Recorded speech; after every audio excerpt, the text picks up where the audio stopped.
welcome and thank you for coming. We also want to thank Miss Lisa Longacre. Lisa, raise your hand. She's our Career Technical Education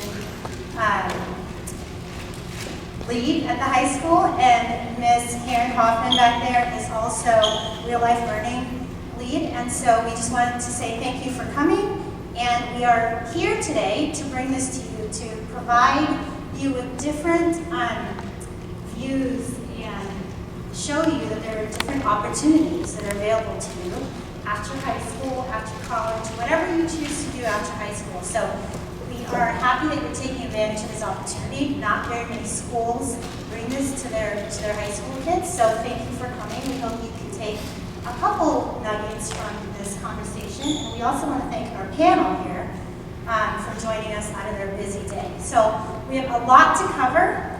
One thing, after the panel today, when you leave, please make sure that you let the folks at the door know who you are so that we can take care of attendance for you. So here we go, let's get started. Let's start with introductions. Oh, before the panel introductions, let's get to know the audience first. So if you're a freshman, raise your hand. Higher so that the panel can see who they're talking to. All right, good for you, freshmen. Sophomores, raise your hand. Juniors, raise your hand. And seniors, raise your hand. Perfect, so you guys kind of know who your audience is. Good mix of folks here. So, all right, let's start with Selina. Why don't you introduce yourself, who you are, what you do, and who you work for. Hi everyone, my name is Selina. I actually graduated from Halfway Bay in 2018, so I'm just a few years ahead of some of you. I didn't think I'd ever be back here, but I thought that you guys would benefit from hearing some of my journey so far. When I graduated, I had no idea what I really wanted to do, so I wasn't ready to go off to a four-year college yet, just because I didn't know what I wanted to major in or any of that stuff. So I actually decided to go to the College of San Mateo for 2 years, and I'm so glad that I did, because when I got there, I just decided to major in general business. You know, I wasn't good at math or science, so business was kind of the other one that was left for me. While I was there, you take all of these business classes, but you don't really understand everything that business actually covers. You know, there's so many different things within it, which you just start discovering once you get to college and you take the classes. So, I was doing marketing classes, there's data analytics, and then in my first accounting class, I was sitting there and I kind of realized that this is something that works for me. Because accounting is kind of everything that goes into a business. Whether you're trying to get a loan or any of those types of things, you're going to have to give documents that show your proof of all of your financials, right? So accountants are the ones that kind of put those together, they do taxes, all types of that stuff. So once I was there, I kind of realized that that's what I wanted to do. And then I eventually ended up transferring to San Francisco State, where I just graduated from last semester, and now I'm jumping into the corporate world. So during my time at CSM, I was working at Sam's Chowder House, and then my dad was telling me that I should try to get some type of assistant position that relates to something that I'm interested in, which is something that I highly recommend to any of you. It doesn't matter what job you do, there's always little bits and pieces that you can take from those jobs to build up your skill set. So believe it or not, when I have been interviewing corporate companies, the first thing they ask me is, tell me about your experience at Sam's Chowder House. What skills did you get from there that you've been able to carry on? So, even if it's just a little side job, pick up those little learning experiences. But I eventually started working as an administrative tax assistant at a local tax and accounting firm here in Half Moon Bay, which was the best thing that I ever could have done because it really opened so many doors for me, So after that, I never really had the 4.0 GPA, wasn't a perfect student, so I couldn't get into the schools that I really wanted to get into, which, at the time, you're just thinking, I have to get into this really good school or else this isn't going to work out. But at the end of the day, it doesn't really matter necessarily went to school, because I am now working at the #1 and 2 global companies for financial services. And I'm working alongside people that went to UC Berkeley and Davis and all these really good schools. So even if you don't always have the perfect grades, you can still make a path for yourself. Thank you. That is so true. It's so important. And I can relate to that as well. I'm Rich. I grew up in Massachusetts and was an athlete. When I was younger, that's literally the only thing I cared about was sports, football, most importantly. I wasn't a great student or even a good student, average at best. Got by, just knew that I needed to get through it, graduate, all the grades, high school, what have you. So I was lucky enough to get recruited to play football at a decent school in New Hampshire.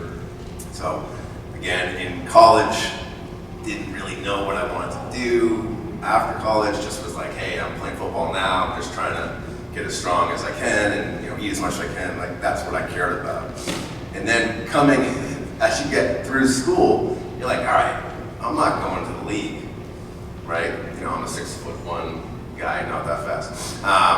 So I'm like, all right, what am I gonna do? And so a lot of the classes I took, I went to a small school that probably no one here has heard of in New Hampshire called St. Anselm College.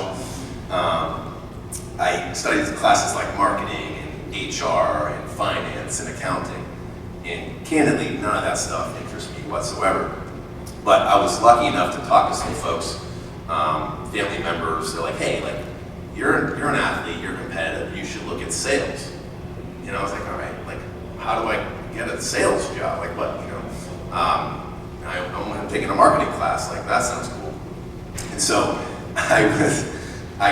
my first interview, I remember, was Northwest Mutual, which is probably arguably one of the most difficult sales jobs, because you're selling insurance to your family members initially.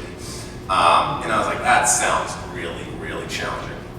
And so I was lucky enough to talk to a family member who was like, hey, I know somebody who is at this company called TechTarget. And I grew up a town north of Boston, a mill town, very blue collar, went to public school. My mom was a nurse, my dad was a correctional officer. This world was foreign to me, and was able to get an interview at this company. And it was in Needham, Mass. Needham, Mass is like Palo Alto, or Atherton, kind of a really affluent town. And I'm going to this interview, and I'm like, all right. And I'm football guy, fired up, and I'm just super excited. I'm aggressive, I'm competitive, I love to win. And I'm meeting with our VP of sales at the time, who's now our CEO, who actually got his first job at Deloitte, where you're working now. And he's like, oh, you're gonna be great here. I'm like, oh, yeah. And at the time, and they were like, oh, I didn't even ask how much money I was gonna make or what I was gonna be doing. I'm like, yeah, I'm gonna do this. And they're like, all right, here's your offer letter. You're making $45,000 a year. And I was like, before that, I only had hourly jobs making $8-10 an hour. This is a long time ago, I'm 36. And I'm like, wow, I'm killing it, making $45K now. And then so we had a sales training program. Now, the sales training program essentially prepares you to what you're gonna be doing. And back to what was said earlier, what you study in school may not necessarily be what you do in your first or your second, third job. So they kind of taught me how to sell and about technology. The company's called TechTarget. It's about a 1,000-person company headquartered in Boston, Mass, or Needham, where I started. And so went through that, learned what computer stuff was. I had no interest in technology, zero. I wanted to make money, and I wanted to pretend like I was still playing sports and be competitive. So that's kind of why I went into it. But I learned what storage was, what servers was, what security was, what virtualization was, what cloud computing had just kind of been invented was. And so I kind of learned what I needed to learn, and then I learned kind of basic sales stuff. Basically, hey, here's a list of customers, go start making calls and email them, and you're gonna really mess up and fall on your face, and people are probably gonna be mean to you. So that is kind of how I got into sales. I was lucky to get that opportunity to get in there. But what's important is that there was no prerequisite for me to get into an entry-level sales job. I did not need a specific major and a specific degree. I did not need a specific grade point average. I did not need to go to a private high school. I did not need to have rich parents, right? All I needed to do was to find my way, and there was luck involved in that, right? And you can create your own luck by networking and meeting people, right? And then I was able to just kind of send it and go for it and work as hard as I could. And so this is 2008. So for anyone who knows history, right, 2008 was a pretty tough time in the financial world. So thankfully, at the time, my sales class was 18 people, all like New England people. And they asked, like, hey, who would move to another office? We have an office in California. I'd never been to California in my life. They're like, San Francisco, I'm like, heard of it, they have a bridge, it seems pretty rad. And so then I was like, hey, I'll go to San Francisco. I'd never really left, where I was from. And so thankfully, I was lucky because I agreed to do that. Half of my sales class got laid off because of the Great Recession. So I was lucky to get through that. Again, luck. But luck because I decided to just go for it. 9 months later, I kind of, messed up, figured it out, just kept going, and got promoted and moved out to San Francisco. So I'm 22 in SF, field sales role, so selling to customers as a kid. So kind of worked my way up from there, and then here I am. Yeah, I'm a sales guy. I like to talk. Save that part of the story. All right. Introduce yourself. Hi, I'm Handel. I realize I'm the oldest of the so I started my major in college was called Management of Computer Systems. It was a combination of computer science and business. And when I graduated, I was programming computer code and eventually made my way into designing and building popular websites and mobile apps. I found as I worked for large companies and small companies that I really love building new things. And 7 years ago, after 20 years of working in tech, I decided to make a career change.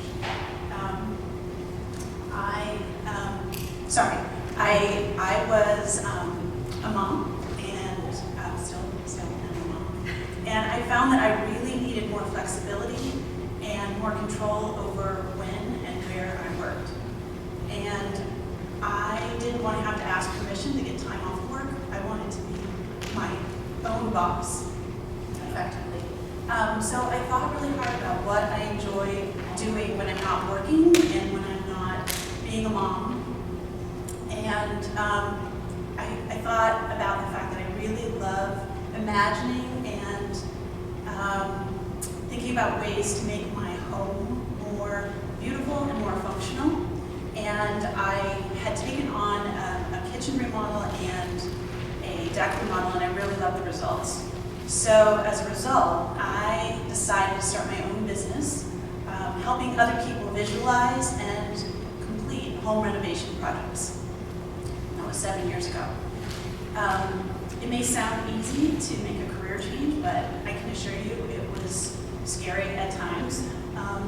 Leaving, the first thing, taking the courage to leave the world that I knew for 20 years was that first step. And then I found myself doing things every day that I hadn't done before, and that was kind of nerve-wracking at times. But I asked a lot of questions, and I made a lot of partnerships, and I learned a lot by just doing that work. I also found that a lot of my skills from the world of tech were still relevant in the world of home design, and so a lot of those kind of skills around project management, creative thinking, problem solving, I use those every day. I also find that I used to in tech write specifications for software, and now I draw architectural plans. My specs used to be used by software engineers, and now my plans are used by construction crews. first. So a lot of it is kind of similar. I also rely on a lot of partnerships in my work, and many people do so, but those partnerships are key for me being successful. I collaborate with my partners a lot, and I learn from them every day. So anyway, that's my intro. Does anybody have any questions? If you have questions, just raise your hand. No question is a silly question. This is really your chance to ask and learn from these panelists. So thank you for the introductions. I would love to hear, I think the kids would also like to hear, what does a typical day look like for you in each of your roles? My days can be really interesting. I'm going often to client homes initially to see what their current home looks like. I'm measuring, I'm drawing on my computer to capture it so I can draw architectural plans. I do spend time in my home office drawing in a 3D world, which is really fun for me. When I get to the point of having plans that look like what the client would like to build, I take my clients to showrooms over the hill typically, and we pick out things like tile and stone, cabinets, flooring, plumbing materials, plumbing fixtures. So we get to go essentially shopping for relatively expensive things, and it's really fun. And then I work with the clients and the construction crews while these clients are in actual construction. So I'm going to pretty scary looking homes at that point because they're ripped up, they're a mess. Sometimes they're really dusty, sometimes they're even dangerous. I've stepped on nails before. So it's kind of an adventure, and then I stay with the project all the way until it's absolutely beautiful. Get it put together for photos, so I bring in a professional photographer and it looks amazing. The best part of my job is when I show people what's possible. I have people cry because they're so excited. And then at the very end, after everything is done, clients are so happy. That really is what I feel is most satisfying.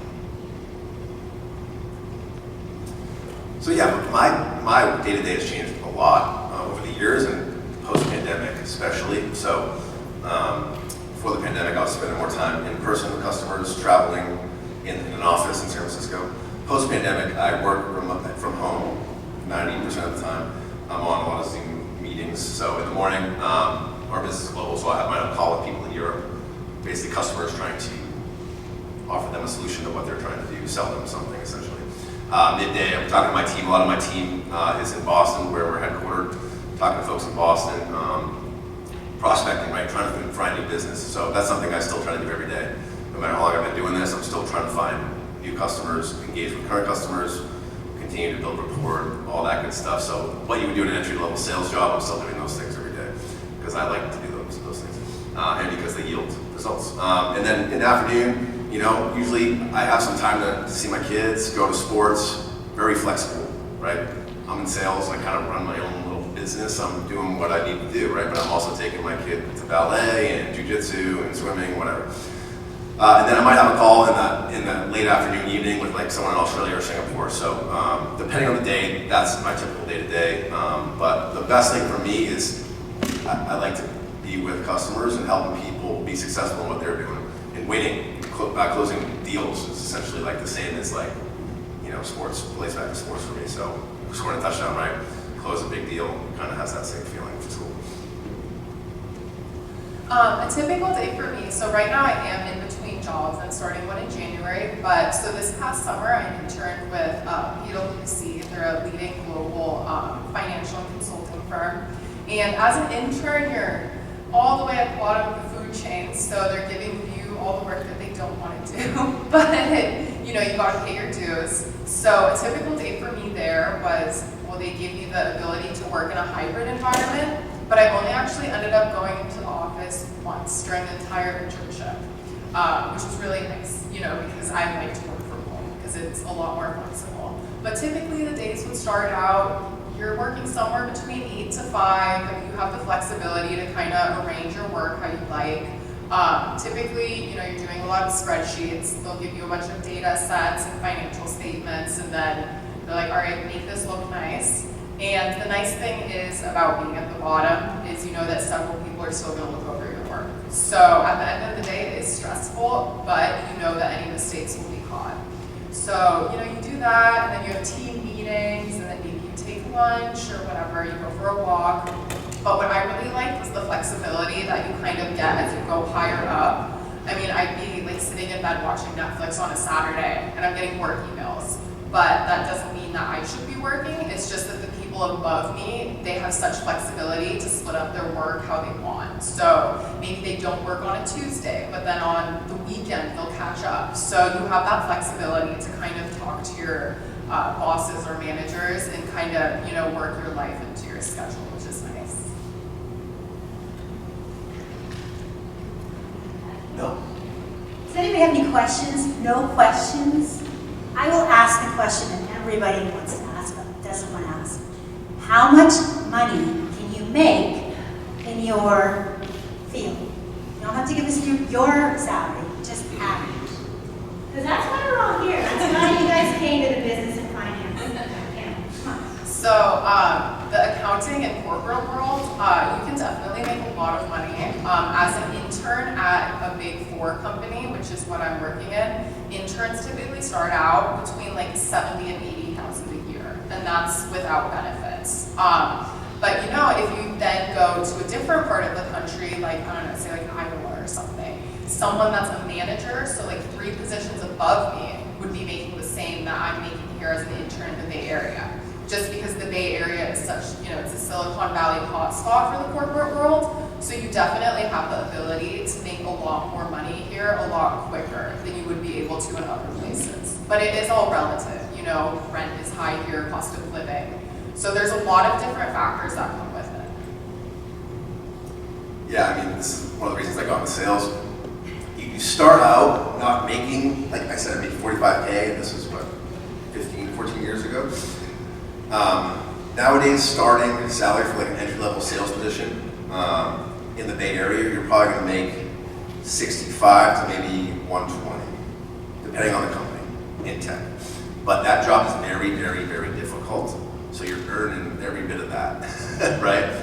But once you get through that hard part and you get promoted into like a field sales position, top field reps at enterprise technology companies make between $400,000 and over $1 million a year. But again, that is the cream of the crop at enterprise technology companies. So average reps, you might, you know, make 150 to 350. And again, that varies depending on the company, but this is specific to like enterprise B2B technology. But another great thing though is it's uncapped typically. So the commission that you can make, there's no like cap on how much money you make. If you have a really successful year where you're essentially blowing out your numbers, you can make, you know, a lot of money. But then you can have years where you don't hit your number and you make far less money. So that stress that it can cause in the kind of fluctuation in your income, some people don't like that. But the upside is tremendous. Sorry, can you explain what that means, commission? Oh yeah, okay. That's a good point. All right, so salary. Most jobs you work in the world, you get a salary. Meaning, I'm gonna work this job and I'm gonna make $50,000 a year. And I get paid that regardless of what I do, right? You just have to stay employed at that company to get that paycheck. You just have to, you know, you might have things you have to do for your boss and review system, whatever. But in sales, typically, only half or so of your income is guaranteed, meaning you only are guaranteed to make X. So for example, say this is kind of geeking out, but your on-target earnings is $100,000. Your salary is only $50,000, we'll say. So you're only guaranteed to make $50K. You only get 100 if you hit 100% of your quota, which is essentially how much your company tells you have to sell that year. But what's nice about that is once you get to your on-target earnings and 100% the goal, you can kind of make accelerators above and beyond that. So then that's where you can make 110, 120, 150, 200, whatever, right? Depending on where you are in your journey at the company, that OTE will rise, and then your upside potential will rise exponentially, right? But again, if you're not successful, you're not hitting your numbers, you're gonna make your salary, and candidly, after a few quarters, you're probably gonna be moved into another department outside of sales. So you kind of, it's performance-based, which is good, but also can be challenging. doing the math and realizing that I graduated from college about 27 years ago. And so I can't speak to starting salaries right now, but at the time, one of the reasons that I was excited about being in the field of computer science was because I was aware that at that time, and probably still today, it was one of the highest starting salary fields you could go into. And with my skills in computer programming, I could do things. So different companies were eager to hire me to write computer code. So it was an exciting time to graduate and know that there were multiple companies that wanted to give me an offer and I could negotiate with them. The world of tech is you may have future career sessions about tech, is interesting because there's stock options, there's other perks that I had a friend telling me about sponsorships. She gets to go on her company. So there's other perks that you might find that you have as benefit within that world of corporate work. In my own private business that I have, it's me only. I work for myself. I don't have those same kind of perks, but I have that flexibility, which is really what was driving me to this world. What I've done for compensation is I work by the hour, and I charge $150 an hour. When I started, I charged $75 an hour, and I've gradually moved that number higher. I'm aware that other designers over the hill who work in Atherton and Palo Alto and areas like that charge well over $200 an hour. Architects who draw plans like I do typically are $200 to $300 or more per hour. So when I work with a client, I save them money. I also focus on a lot of the details that architects don't enjoy focusing on, which is the interior materials. But when you think about the Bay Area and you think about prices for homes, you're going to buy a home in this area, you're aware that most homes are multi-million-dollar homes. So when you do a construction project, you're talking about typically hundreds of thousands of dollars that people invest in a project. So the portion that I make is just a small fraction of what someone's investing, and my goal is to ensure that everything goes smoothly and that they get really what they want. So that's kind of justification for what I charge. Hey, why don't you talk a little bit about starting, like owning your own business? Because I think that's something that a lot of us don't know what it takes. So can you just share a little bit about that? Yeah, so I never would have dreamed that I would have, in high school, if you told me that I was going to start my own business, I would have laughed because I really, really was excited about working in the corporate world. I watched television shows and saw people working in fancy offices, and I really wanted to do that. I grew up on a farm in Wisconsin, and that was about as far away from that lifestyle as I could get. And I did that for a long time. But ultimately, the independence that I have, the ability to say, yeah, company's shut down Friday afternoon, or over the holidays, I do that every year. Company shuts down. I need that, and I appreciate that, and that's really important to me. But starting a company, that involves really taking a bit of a leap of faith, because instantly when you stop working in the corporate world, you don't get a paycheck. And you have to invest in immediately some things like I had to buy my own computer, I had to buy some software that's $5,000, I had to get some training online. I was using the software's online training videos to teach myself that software, and all of that time invested in doing that research and learning is unpaid time, effectively. But it was also fun for me because I wanted to be able to do that for myself. So learning how to do that software, I can draw anything I want from my own home.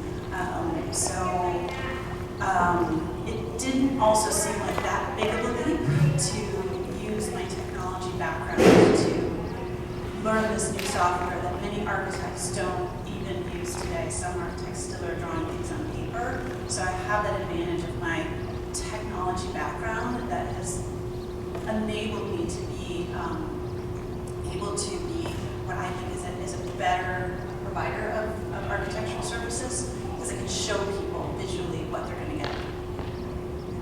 We have a question. When you first picked your career, how did you know it was something you wanted to stick with for the rest of your life? This is what you want to do. Well, my answer is I didn't. And really, for me, the big turning point was having kids. And again, I would have loved in high school to hear people tell me stories of what they did when they reached the point of being a parent. Because when I was a kid, my mom stayed home when she had kids, and I didn't want to stay home. I wanted to do something, but I needed that control over my schedule. When I worked in tech, I worked with a lot of young programmers who would like to show up in the office at noon and work till midnight. And when I was a mom, I didn't want to work those hours at all.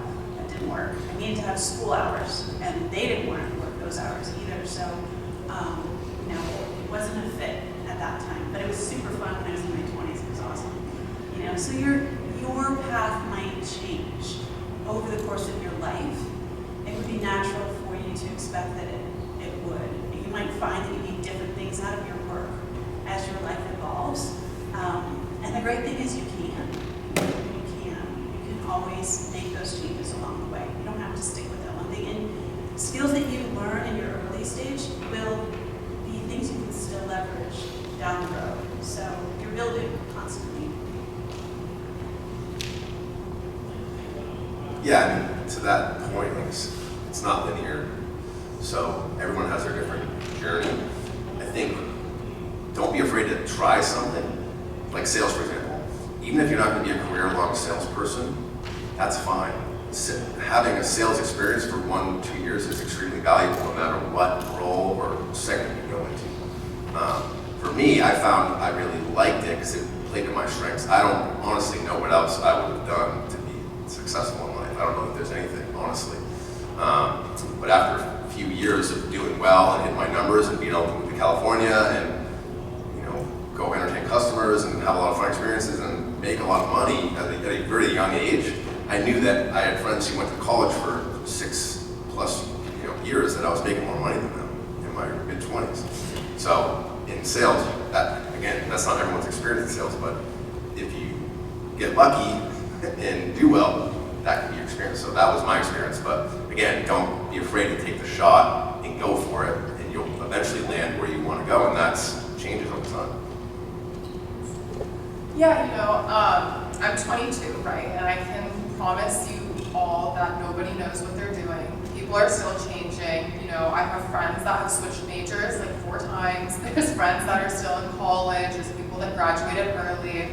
I wanted to be a vet, and then I realized that I had to go to school for 8 years, and then I wanted to be an FBI agent, interior designer, like all these different things. So it's always changing. And even so, I'm graduated, and during my internship, I realized, I don't know if this is exactly the route that I want to continue down. And I was at the time doing my master's of science and accounting. And, this was really difficult for me because, I had all these jobs lined up, and I was like, well, I think I want something with people more. So I'm still changing, figuring things out, but I promise you nobody knows what they're doing. And you'll figure it out.